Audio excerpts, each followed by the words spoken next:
एक दिन मैं अपने दोस्त के नंबर पर कॉल करते करते किसी गलत नंबर पर कॉल कर बैठा।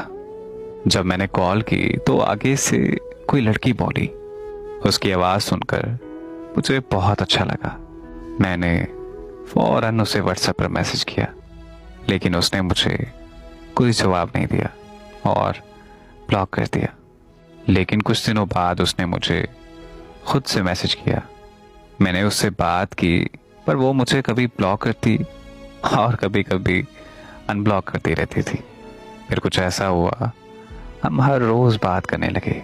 मुझे उससे शदीद मोहब्बत होने लगी थी। फिर हम रोज घंटों घंटों तक बातें करने लगे। मेरे दिल में उसके लिए बहुत ज्यादा मोहब्बत पैदा हो गई थी और उसे भी मुझसे बहुत मोहब्बत हो गई थी।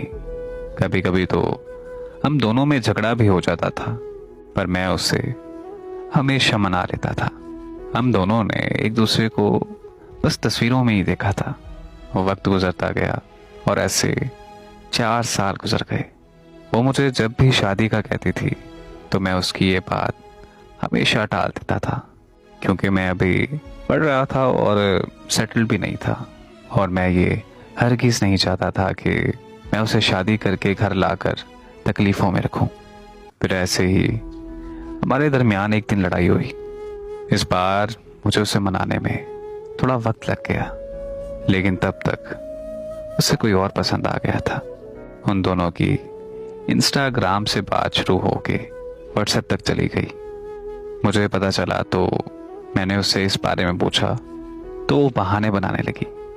जब मैंने उसे कहा कि मुझसे झूठ क्यों बोल रही हो, तो वो कहने लगी कि तुमने मुझसे कौन सा शादी करनी थी, और वो लड़का जिससे मैं बात करती हूँ वो मुझसे मोहब्बत भी करता है और मुझसे शादी भी करेगा, और अब मैं उसी से ही प्यार करती हूँ। फिर मैंने उसे बताया कि मैं भी तुमसे कैसे शादी कर सकता हूँ। मेरे पास ना तो अभी कोई घर है और ना ही कोई जॉब। तो उसने मुझे जवाब दिया कि तुमने देर कर दी मुझे बताने में। मुझे इस बारे में तुम पहले ही बता देते तो शायद मैं तुमसे मोहब्बत ही ना करती। खैर, अब मैं किसी और से प्यार करती हूँ और शादी भी उसी से ही करूँगी।